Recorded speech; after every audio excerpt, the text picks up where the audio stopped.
Assalamualaikum warahmatullahi wabarakatuh. Hamdan syukranillah amma ba'd. Sahabat Indonesia Plural yang saya hormati dan saya banggakan. Alhamdulillah hasilnya sudah keluar. Pertemuan antara Profesor Mahfud MD, kemudian Kementerian Agama, kemudian dari BIN, kemudian dari Polri, kemudian dari Gubernur Jawa Barat, kemudian ada dari BNPT juga. Kita dengarkan sama-sama. Ada banyak kemudian tindakan pelanggaran yang dilakukan oleh Ponpes Al Zaitun, termasuk ada tindakan pidana di dalamnya. Ini hasilnya, kita dengarkan sama-sama. Konferensi pers hasil pertemuan oleh Profesor Mahfud MD ya nih. Langsung aja, ini lagi Ridwan Kamil. Kita langsung ke Profesor Mahfud MD aja. Apa yang sudah diinvestigasi, dipelajari dan didalami di lapangan, lalu dilaporkan kepada kami tadi, akan ada 3 langkah. Pertama, semua laporan baik yang masuk langsung ke Kemenko Polhukam maupun yang disimpulkan oleh timnya KML di Jawa Barat, ada dugaan kuat telah terjadinya 3 masalah. Pertama, terjadinya tindak pidana. Ya, ada beberapa hal tindak pidana. Laporan masuk ke Menko Polhukam dan kesimpulan-kesimpulan dari berbagai penelitian nanti akan, dan juga ada laporan resmi yang akan disampaikan ke Polri. Nah, Polri akan menangani tindak pidananya. Pasal-pasal apa yang nanti akan menjadi dasar untuk melanjutkan proses pidana nanti akan diumumkan pada waktunya. Tapi Polri akan mengambil tindakan karena dari semua pintu yang masuk laporan pelanggaran pidananya, dugaannya sudah sangat jelas dan unsur-unsurnya sudah diidentifikasi. Tinggal diklarifikasi nanti di dalam pemanggilan atau pemeriksaan. Kemudian yang kedua, tindakan yang kedua adalah pemberian sanksi penataan administrasi kepada pondok pesantren, kepada YPI, Yayasan Pendidikan Islam, yang mempunyai kaki pesantren dan kaki lembaga pendidikan secara berjenjang sampai tingkat perguruan tinggi. Nah, ini akan dilakukan tindakan hukum administrasi. Kalau yang pertama tadi tindakan hukum pidana, yang kedua ini tindakan hukum administrasi terhadap Yayasan Pendidikan Islam yang mengelola pesantren Al Zaitun dan sekolah-sekolah madrasah yang dikelola oleh Kementerian Agama. Nah, tindakan administrasi ini dengan tetap menekankan pada pentingnya memberi perlindungan terhadap hak para santri dan murid yang belajar di sana. Seumpama dilakukan tindakan hukum, kita akan menyiapkan dulu langkah-langkah agar mereka yang mempunyai hak konstitusional untuk belajar itu tetap berjalan, tetapi pembenahan dan penataan serta pelurusan secara hukum atas penyelenggaraan YPI itu akan kita segera lakukan, ya, tindakan hukum administrasinya. Pidananya akan segera diproses.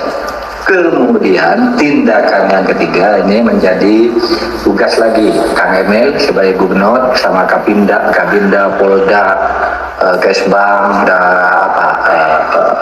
TNI dan sebagainya lah di Jawa Barat, yaitu menjaga kondusivitas, ketertiban sosial dan keamanan. Nah, kita pasrahkan yang di lapangan, tolong dikoordinasikan dengan seluruh aparat. Kalau perlu koordinasi dengan pusat dalam hal tertentu, kita buka jalur dengan Pak Gubernur gitu untuk mendata itu. Jadi 3 tindakan, ya: pidana, administrasi, dan sosial keamanan, tertib sosial dan keamanan. Ada pertanyaan? Nah, kita dengarkan ya pertanyaan. Terkait dengan tindak pidana yang tadi disebutkan, apakah tindak pidana itu terkait dengan tindak pidana pemerkosaan karena sempat ada laporan yang menyatakan itu. Kemudian yang kedua, terkait ancaman keamanan itu, apakah dugaannya memang seperti yang ditemukan investigasinya betul? Dikatakan ada dugaan atau sarang dari tindak terorisme di dalam pondok pesantren yang bersangkutan. Terima kasih Pak Menko. Nanti itu akan diumumkan secara resmi dalam waktu tidak terlalu lama. Pasal-pasal apa yang akan dikenakan. Tapi tadi Pak Gubernur sudah memberi isyarat kepada kita, kira-kira kesimpulannya sama dengan apa yang menjadi pandangan publik. Nah, nanti sudah tafsirkan sendiri pasal-pasal apa yang sudah ada di situ. Saya tidak akan sekarang karena itu harus lebih hati-hati menyebut pasal-pasal dugaan itu. Ini belum sangkaan ya, baru dugaan, baru sesudah duga diklarifikasi. Oke, saya kira sudah sangat jelas dan ini kita tunggu sama-sama hasilnya. Dan sudah ada kode-kode bahwa ada pelanggaran tindakan pidana di sana. Ya, sanksi administrasi juga akan diterapkan di sana. Ya, jadi syukur alhamdulillah kita memviralkan karena ini kalau misal terus dibiarkan si Panji terus ngoceh sana sini, ya tidak mau diluruskan. Maka ini bahkan mencoreng nama baik pondok pesantren.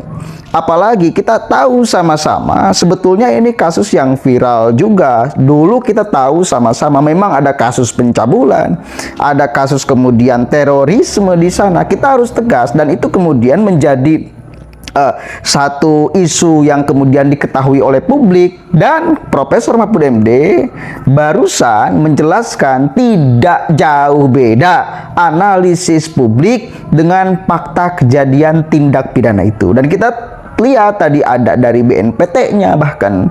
Jadi saya kira tindak pidana itu mengarah kedua, kasus pencabulan dan kasus terorisme. Tuh, tapi nanti ini belum pasti itu dugaan kita dan itu saya kira mampu bisa diperkuat dengan data-data dan fakta-fakta yang kita bisa dapatkan sama-sama. Di media sosial banyak lah statement-statement alumni Al Zaitun juga kemudian mengarah ke sana banyak. Ya, ini syukur alhamdulillah secepatnya kemudian dilakukan investigasi dan diselesaikan. Mudah-mudahan secepatnya menemukan titik terang dan selesai. Sudah jelas semuanya. Saya kira Ponpes Al Zaitun kesimpulannya sudah tidak layak untuk dipertahankan sebagai sebuah lembaga yang mestinya mendidik orang, mendidik manusia agar selamat di dunia wal akhirah, punya moral dan moral yang baik, etika yang baik, sudah tidak layak dipertahankan karena sudah sangat banyak fakta penyimpangannya, apalagi sampai ada tindak pidana di sana. Jadi sudah nggak layak dipertahankan. Itu ya, mudah-mudahan ada manfaatnya. Bubarkan Ponpes Al Zaitun, tangkap Panji Gumilang.